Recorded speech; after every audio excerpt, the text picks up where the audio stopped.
Hello everyone, my name is Alok Kumar Singh and welcome to my YouTube channel. तो दोस्तों, आज हम माइक्रो इकोनॉमिक्स का टॉपिक लेके आए हैं, that is law of demand. अगर लॉ ऑफ डिमांड की हम बात करें तो इससे पहले हम लोगों ने देखा था कि डिमांड का मतलब क्या होता है, कॉन्सेप्ट ऑफ डिमांड क्या है, टाइप्स ऑफ डिमांड कितने हैं, उनकी हमने बात की थी। आज हम एक लॉ की बात करने वाले हैं, that is law of demand. तो अगर जनरली देखा जाए तो ये लॉ कहता है कि किसी भी कमोडिटी के प्राइस और उसकी डिमांड के बीच में इनवर्स रिलेशनशिप होती है, नेगेटिव रिलेशनशिप होती है। अगर किसी कमोडिटी के प्राइस आप बढ़ा देंगे तो उसकी जो डिमांड है वो क्या हो जाएगी, कम हो जाएगी, क्वांटिटी डिमांडेड जो है वो कम हो जाएगी। और अगर प्राइस आप डिक्रीज कर देंगे तो उस कमोडिटी की क्वांटिटी डिमांड बढ़ जाएगी। ये है लॉ ऑफ डिमांड। लेकिन उसके साथ साथ एक टर्म और डेफिनेशन में जोड़ देते हैं, that is other thing remaining constant. Law generally क्या कहता है कि the price and quantity demanded having the inverse relationship, if the price of commodity increases the quantity demanded decreases and the price decreases quantity demanded increases but other things remaining constant. अब बात आती है कि sir ये other things क्या है जिनको constant माना गया है, और ये कहा गया है कि अगर ये थिंग्स, ये चीज़ें अगर कांस्टेंट नहीं होंगी तो ये जो रिलेशनशिप है कि प्राइस बढ़ेगा तो डिमांड घटेगी कमोडिटी की, अगर प्राइस घटेगा तो डिमांड, क्वांटिटी डिमांड हमारी बढ़ेगी, ये एप्लीकेबल नहीं होगा। तो ये अदर थिंग्स क्या है, इनको कांस्टेंट क्यों माना गया है? तो अदर थिंग्स में और कुछ नहीं आता है। हम लोगों ने जब कॉन्सेप्ट ऑफ डिमांड पढ़ा था तो हमने बताया था कि कुछ डिमांड के डिटर्मिनेंट्स होते हैं, कुछ ऐसे फैक्टर्स होते हैं जो डिमांड को डिसाइड करते हैं कि डिमांड घटेगी या बढ़ेगी, या यूं कह लो कि कुछ फैक्टर्स के ऊपर डिमांड डिपेंड करती है। तो वो कौन कौन से डिटर्मिनेंट्स थे? तो उन डिटर्मिनेंट्स में सबसे पहले तो था कि प्राइस ऑफ कमोडिटी, कमोडिटी के खुद के अपने प्राइस, नंबर एक बात। दूसरे नंबर पे बताया गया था कि प्राइस ऑफ रिलेटेड गुड्स। तो जो रिलेटेड गुड्स होते हैं, अब रिलेटेड गुड्स में कौन कौन से आते हैं, जैसे हमारे सब्स्टिट्यूट गुड्स आते हैं, और क्या आता है, इसके साथ साथ हमारे आते हैं कॉम्प्लीमेंट्री गुड्स। तो सब्स्टिट्यूट गुड्स या कॉम्प्लीमेंट्री गुड्स के जो प्राइस होते हैं वो, उसके अलावा इनकम कंज्यूमर, कंज्यूमर की जो इनकम होती है, इनकम ऑफ कंज्यूमर, वो हमारा डिटरमिनेंट्स है। इसके साथ साथ टेस्ट एंड प्रेफरेंसेस जो होते हैं, ये हमारे क्या है, डिटरमिनेंट्स हैं। इसके साथ साथ हमारा होता है फ्यूचर एक्सपेक्टेशन, फ्यूचर एक्सपेक्टेशन के साथ साथ पॉपुलेशन साइज, पॉपुलेशन साइज के साथ साथ गवर्नमेंट पॉलिसी। तो ये सब क्या है, ये फैक्टर्स भी डिमांड को क्या करते हैं, डिटरमाइन करते हैं, फिक्स करते हैं। तो इन्होंने कहा कि कमोडिटी के अपने प्राइस को हटा करके बाकी जितने भी फैक्टर्स हैं, ये जितने भी फैक्टर्स दिए हैं, ये सारे फैक्टर्स क्या कर दिए जाएंगे, कांस्टेंट मान लिया जाएगा। इन्हीं को कहा जाता है अदर थिंग्स रिमेनिंग कांस्टेंट। यानी प्राइस को except price, all the other factors should be constant. उनको हम क्या मानेंगे, कांस्टेंट मानेंगे। और उनको अगर हम कांस्टेंट मान लें तो अगर हम कमोडिटी के प्राइस को इंक्रीज करेंगे तो डिमांड जो होगी वो डिक्रीज होगी, और अगर प्राइस डिक्रीज करेंगे तो डिमांड हमारी इंक्रीज करेगी। यही हमारा है क्या, लॉ ऑफ डिमांड। ठीक है, तो आइए देखते हैं इसकी डेफिनेशन और बाकी चीजों को। क्या है लॉ ऑफ डिमांड, एक बार देख लेते हैं। हाँ, यहां पर बताया गया था the law of demand states that other things, लो आ गई वही बात, अदर थिंग्स कौन से हैं, वो remaining factors except the price of the commodity, all the other factors, जितने भी फैक्टर्स। ठीक है, अदर थिंग्स रिमेनिंग इक्वल और द कांस्टेंट एक ही चीज है। The quantity demanded of a commodity increases when its price falls. कहा जब इसके प्राइस कमोडिटी के फॉल होंगे तो क्वांटिटी डिमांड जो होगी वो क्या होगी, इंक्रीज करेगी, बढ़ेगी। एंड डिक्रीजेस, क्या डिक्रीजेस, क्वांटिटी डिमांड की बात करें, and decreases when its price rises. और कहा अगर प्राइस राइज करेंगे तो इसकी डिमांड क्या होगी, क्वांटिटी डिमांड डिक्रीज होगी। Thus, the law of demand indicates an inverse relationship between the price and the quantity demanded of a commodity. ठीक है, तो ये हमारा क्या है, लॉ ऑफ डिमांड है। लेकिन मैंने पहले भी बता रखा है कि लॉ ऑफ डिमांड या कोई भी लॉ दिया है अगर इकोनॉमिक्स में, तो वो डिपेंड करता है कुछ एजम्पशंस के ऊपर, कुछ प्री डिसाइडेड कंडीशंस के ऊपर। एजम्पशंस क्या होते हैं, प्री डिसाइडेड कंडीशंस।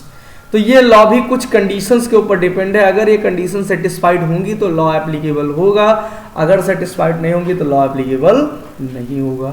अब कौन कौन सी कंडीशंस है, इन्हीं कंडीशंस को क्या बोला जाता है, एजम्पशंस बोला जाता है। एजम्पशंस और कुछ नहीं है, प्री डिसाइडेड कंडीशंस होती हैं। क्या है कंडीशंस या एजम्पशंस कह लो। Number 1, there should be no change in the income of the consumer. पहली चीज क्या कहा, कंज्यूमर की इनकम क्या होनी चाहिए, कांस्टेंट होनी चाहिए। पहली बात, कंज्यूमर के इनकम में कोई चेंज नहीं होना चाहिए, ठीक है। नहीं तो आप कह रहे हो कि अगर हम प्राइस बढ़ाएंगे तो डिमांड जो होगी वो घट जाएगी। क्यों घट जाएगी, क्योंकि मान लो आपके किसी कमोडिटी के प्राइस बढ़ गए, आपके पास पैसा नहीं, आप उसका कंजम्पशन डाउन कर दोगे, डिमांड घट जाएगी। लेकिन सपोज करो कि अगर प्राइस बढ़े साथ में आपकी सैलरी भी बढ़ जाए, यानी इनकम भी बढ़ जाए, तो डिमांड कम करोगे, नहीं होगा। लॉ अप्लाई होगा, नहीं होगा। तो कह रहे हैं कि पहली चीज कि इनकम जो है वो क्या मानी जाएगी, कांस्टेंट मानी जाएगी, नंबर 1 बात। दूसरे नंबर पे कहा there should be no change in the taste and preferences. Consumer के टेस्ट एंड प्रेफरेंसेस में किसी टाइप का कोई चेंज नहीं होना चाहिए। अगर टेस्ट एंड प्रेफरेंस चेंज हुआ तो प्राइस में किसी टाइप का आप फ्लक्चुएशन कर लो, डिमांड के ऊपर कोई इफेक्ट नहीं पड़ेगा, लॉ अप्लाई नहीं होगा, ठीक है। तीसरे नंबर पे बोला price of related commodities should be unchange. Related में बोला चाहे वो कॉम्प्लीमेंट्री गुड्स हो चाहे वो सब्स्टिट्यूट गुड्स हो, सबके प्राइस क्या होना चाहिए, कांस्टेंट होनी चाहिए, उनके प्राइसेस में किसी टाइप का कोई चेंज नहीं होना चाहिए। फोर्थ पॉइंट है हमारा the commodity should be normal goods. जो गुड्स होना चाहिए वो कैसा होना चाहिए, नॉर्मल गुड होना चाहिए, ठीक है। वो किसी और टाइप का गुड नहीं होना चाहिए, ना गिफन गुड्स होना चाहिए, ना इंफीरियर गुड्स होना चाहिए, इस टाइप का कोई गुड्स नहीं होनी चाहिए, नॉर्मल कमोडिटी होनी चाहिए, ठीक है। तीसरे नेक्स्ट पॉइंट जो हमारा है पॉपुलेशन साइज की बात की, कहा कि पॉपुलेशन साइज में किसी टाइप का कोई चेंज नहीं होना चाहिए। आप प्राइस बढ़ा लो, का डिमांड घट जाएगी, अच्छी बात है, लेकिन अगर प्राइस बढ़ाओ और साथ में पॉपुलेशन हमारी क्या हो जाए, जो पॉपुलेशन है वो भी बढ़ जाए, तो डिमांड कम नहीं होगी किसी भी हालत में, ठीक है। तो ये कह रहे हैं कि भाई पॉपुलेशन साइज में किसी टाइप का कोई चेंज नहीं होना चाहिए, वो भी कांस्टेंट होनी चाहिए। अगला है there is no exception of change in future, यानी फ्यूचर एक्सपेक्टेशन कोई भी चेंज नहीं होना चाहिए, फ्यूचर में कोई एक्सपेक्टेशन नहीं होनी चाहिए, ठीक है। जनरली हम क्या देखते हैं कि मान लो कोई कमोडिटी है, इसके प्राइस क्या हो रहे हैं, बढ़ रहे हैं, ठीक, प्राइस इंक्रीज हो रहे हैं। लॉ के अकॉर्डिंग अगर प्राइस इंक्रीज हो रहा है तो इसकी डिमांड डिक्रीज होनी चाहिए, राइट। लेकिन अगर ये फ्यूचर में एक्सपेक्टेशन हो कि जो प्राइस बढ़ रहे हैं ये अभी और बढ़ेंगे और बढ़ेंगे, तो क्या करोगे आप, डिमांड कम नहीं करोगे, आप क्या करोगे, कमोडिटी को खरीद करके रिजर्व करना शुरू कर दोगे, तो डिमांड घटने की जगह क्या हो जाएगी, बढ़ने लगेगी। तो फ्यूचर एक्सपेक्टेशन में किसी टाइप का कोई चेंज नहीं होना चाहिए। अगर चेंज हुआ तो लॉ अप्लाई नहीं होगा, और लॉ क्या है कि प्राइस बढ़ेगा तो डिमांड घटेगी, ये चीज अप्लाई नहीं होगी, ठीक है। तो ये क्या थे, हमारे एजम्पशंस थे। एजम्पशंस में और कुछ नहीं, अगर हम सही से देखें तो सारे के सारे यहाँ पर डिटर्मिनेंट्स रखे गए, सभी डिटर्मिनेंट्स हैं। जो डिटरमाइनिंग फैक्टर्स हैं उन्हीं की बात की गई। डिटरमाइनिंग फैक्टर क्या थे, इनकम ऑफ कंज्यूमर था कि नहीं था, बिल्कुल था। टेस्ट एंड प्रेफरेंस था कि नहीं था, बिल्कुल था। फ्यूचर एक्सपेक्टेशन था कि नहीं था, बिल्कुल था। इसके साथ साथ में रिलेटेड गुड्स के प्राइस को कांस्टेंट माना गया था कि नहीं माना गया था, बिल्कुल माना गया था। उसके साथ साथ कमोडिटी को जो है नॉर्मल गुड्स होना चाहिए, बिल्कुल होना चाहिए। डिस्ट्रीब्यूशन ऑफ इनकम जो है सही तरीके से होना चाहिए, बिल्कुल होना चाहिए। तो इस सब के सब क्या है, ये वही चीजें हैं जो हम लोग ऑलरेडी पढ़ चुके हैं। और हमने कहाँ पढ़ा था, हमने अभी जस्ट थोड़ी देर पहले बात की, किसकी बात की थी कि डिटर्मिनेंट्स ऑफ डिमांड, वही तो है, उन्हीं को तो कांस्टेंट माना गया। जो अदर थिंग्स की हम बात कर रहे थे वही तो अजम्पशन में चीजें लाई गई हैं, ठीक है। उन्हीं अदर थिंग्स को तो यहाँ पर मेंशन किया गया है। तो वहां हम कहते थे ना अदर थिंग्स कांस्टेंट होनी चाहिए, वही चीज यहाँ पर एजम्पशन में बताया कि इन सभी चीजों को क्या माना जाएगा, कांस्टेंट माना जाएगा। आगे देख लेते हैं। अगला है exception of the two the law of demand. Exception क्या होता है पहले ये समझ लो। एक्सेप्शन का मतलब होता है जहां पर लॉ एप्लीकेबल ना हो, लॉ अप्लाई ना करे। लॉ कौन सा लॉ, कि प्राइस अगर बढ़ाएंगे तो डिमांड घटेगी, ये हमारा लॉ था, लॉ ऑफ डिमांड। तो ये चीज जहां पर एप्लीकेबल ना हो, ये अप्लाई ना हो रही हो, उनको क्या कहा जाता है, एक्सेप्शंस। कि यानी प्राइस बढ़ाओगे तो डिमांड भी बढ़ेगी, ये होने लगे, ये क्या है, एक्सेप्शन है लॉ ऑफ डिमांड का। तो कहां कहां पर लॉ ऑफ डिमांड का एक्सेप्शन है, कौन कौन सी कंडीशन में लॉ अप्लाई नहीं होता है, देख लेते हैं। सबसे पहले का नेसेसरी गुड्स। कोई नेसेसरी गुड्स है, प्राइस जैसे मान लो जैसे मेडिकल्स मेडिसिन वगैरह हैं, ठीक है। अब मेडिसिन में मान लो कोई जो है हॉस्पिटल में एडमिट है और डॉक्टर ने दवाई लिखी, इमरजेंसी में जाके ले आओ। मेडिकल स्टोर पे गए, बोले तो बहुत महंगी है, नहीं खरीदेंगे, ऐसा कोई करता है, नहीं करता है। चाहे उसके प्राइस घटे बढ़े कोई फर्क नहीं पड़ता, हमको खरीदना ही खरीदना है। तो ऐसे ही बहुत सारे नेसेसरी कमोडिटी होती है जहाँ पर हम प्राइस को नहीं देखते हैं, हमको वो चीज़ परचेज करनी ही करनी है। तो वहाँ पर क्या होता है, प्राइस डिमांड को डिसाइड नहीं करता है। और जहाँ जहाँ प्राइस डिमांड को डिसाइड नहीं करता है वो सब के सब exception of the law of demand माने जाएंगे। ठीक है, इसके बाद में लग्जरी गुड्स। अब लग्जरी गुड्स के केस में क्या होता है, लग्जरी गुड्स के केस में प्राइस बढ़ते हैं उसके बावजूद भी हम लोग उसको परचेज करते हैं, उसको इंक्रीज करते हैं, उसकी डिमांड बढ़ाते हैं। तो लग्जरी गुड्स के केस में लॉ ऑफ डिमांड अप्लाई नहीं होता है। कहा ना, significant exception to the law of demand is demand for luxury goods. In such cases, even if the price increases, the consumer would not stop consumption. Consumer उसका consumption stop नहीं करता है। अगला क्या है, giffen goods। अब giffen goods क्या है, giffen goods are those inferior goods which do not have any substitute। वो गुड्स, वो इंफीरियर गुड्स, वो पुअर क्वालिटी गुड्स जिनका मार्केट में कोई सब्सिट्यूट नहीं है, उनको गिफन गुड्स कहा जाता है। तो आप सोच के देखो, कोई भी कमोडिटी मान लो एक्स है और इसका मार्केट में कोई सब्सिट्यूट नहीं है, इसकी जगह हम दूसरी कोई भी कमोडिटी कंज्यूम नहीं कर सकते, तो इसके प्राइस बढ़ेंगे, फिर भी हम उसकी डिमांड क्या करेंगे, बढ़ाएंगे, ना कि कम करेंगे। क्योंकि हमको पता है कि प्राइस बढ़ रहा है तो लेके रख लो, खरीद करके रख लो, क्योंकि इसकी जगह कोई दूसरा ऐसी कमोडिटी नहीं है जिसको हम कंज्यूम कर पाए। तो गिफन गुड्स क्या है, वो इंफीरियर गुड्स हैं जिनका मार्केट में कोई सब्सिट्यूट नहीं है, और कोई भी ऐसी कमोडिटी जिसका कोई सब्सिट्यूट ना हो, उसके अलावा कोई दूसरी चीज़ हम कंज्यूम नहीं कर सकते हैं, तो प्राइस बढ़ने के बावजूद भी उसकी हम डिमांड क्या करेंगे, बढ़ाएंगे। घटेगी नहीं, क्या होगी, उसकी डिमांड बढ़ेगी। और जैसे ही प्राइस बढ़ाने से उसकी डिमांड बढ़ेगी, लॉ ऑफ डिमांड फेल हो जाएगा, exception to the law of demand बन जाएगा। अगला क्या है, वेवलन गुड्स। अब वेवलन गुड्स क्या है, वेवलन इफेक्ट भी बोला जाता है इसको। वेवलन इफेक्ट में ये बताया गया, जहां पर हम क्या करते हैं, जनरली ये एज्यूम कर लेते हैं कि अगर किसी कमोडिटी के प्राइस डाउन है, सस्ते हैं, तो चीपर है, पुअर क्वालिटी कमोडिटी है, हम डिमांड नहीं करते। यानी वो गुड्स जिनकी डिमांड उनके प्राइस या जिनकी क्वालिटी उनके प्राइस के बिहाफ पर डिसाइड की जाती है।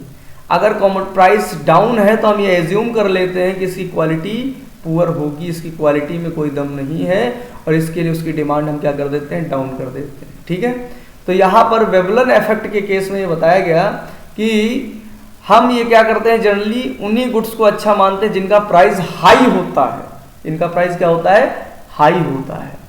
तो हम ये मानते हैं कि अगर प्राइस इसका ज़्यादा है तो इसकी क्वालिटी अच्छी होगी। ठीक है, और जब क्वालिटी अच्छी होगी तो उसकी हम क्या करने लगते हैं, डिमांड करने लगते हैं। तो क्या मानते हैं यहाँ पर, प्राइस अगर हाई है तो क्वालिटी उसकी गुड है, गुड क्वालिटी का गुड्स है, कमोडिटी है, और अगर क्वालिटी अच्छी है तो हम क्या करते हैं, उसकी डिमांड भी बढ़ाने लगते हैं। ठीक है, तो क्या कहा, according to Veblen there are the certain goods that becomes more valuable as their price increases. ठीक है, वो वैल्यूएबल तभी होते हैं, उनकी डिमांड तभी बढ़ती है जब उनके प्राइस को इंक्रीज किया जाता है। If product is expensive then it valued and utility are perceived to be more. अगर ज़्यादा महंगा होगा तभी उससे ज़्यादा क्वालिटी मिलेगी, तभी ज़्यादा सेटिस्फेक्शन मिलेगा। ऐसा एजम्पशन हम लोग कर लेते हैं, इसकी वजह से लॉ ऑफ डिमांड एप्लीकेबल नहीं हो पाता। अगला क्या है, change in the taste and preferences. Consumer के टेस्ट एंड प्रेफरेंस चेंज हो जाए, लॉ ऑफ डिमांड अप्लाई नहीं होगा। मान लो जनरली लॉ कहता है कि अगर प्राइस किसी कमोडिटी की इंक्रीज करोगे डिमांड घट जाएगी, अगर प्राइस डिक्रीज करोगे डिमांड बढ़ जाएगी, ये लॉ है।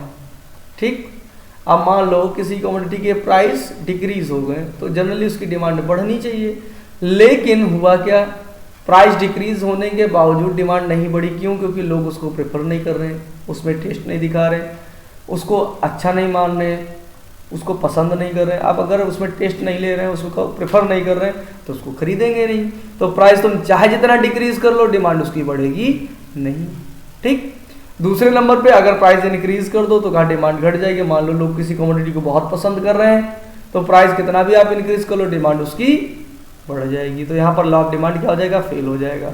तो अगर टेस्ट एंड प्रेफरेंसेस में चेंज हुआ, लॉ ऑफ डिमांड काम नहीं करेगा, तुरंत आप जो है फेल हो जाएगा। फ्यूचर एक्सपेक्टेशन, फ्यूचर में अगर हमें कुछ एक्सपेक्टेशन है, जैसे मान लो किसी कमोडिटी एक्स है, मान लो अब कमोडिटी एक्स के प्राइस अभी राइज हो रहे हैं, क्या हो रहे हैं, राइज हो रहे हैं, और राइज हो रहे हैं तो जनरली ये होना चाहिए कि उसकी डिमांड डाउन हो जानी चाहिए। लेकिन हमको ये एक्सपेक्टेशन है कि फ्यूचर में भी प्राइस के और राइज होंगे, अभी और बढ़ेंगे। तो हम क्या करेंगे, इसको तुरंत रिजर्व करके रखने की सोचने लगेंगे, उसको खरीदना शुरू कर देंगे कि यार अभी इस प्राइस पे ले लो, बढ़ रहे हैं कोई बात नहीं, फिर भी खरीद के रख लो क्योंकि इसके प्राइस अभी और बढ़ेंगे। तो क्या होगा, डिमांड इसकी घटने की जगह बढ़ना शुरू हो जाएगी। तो फ्यूचर एक्सपेक्टेशन की वजह से भी क्या होता है, लॉ ऑफ डिमांड काम नहीं करता है, एप्लीकेबल नहीं होता है। तो ये क्या थे हमारे exception of the law of demand. तो आज के लिए इतना ही, तब तक के लिए थैंक यू क्लास।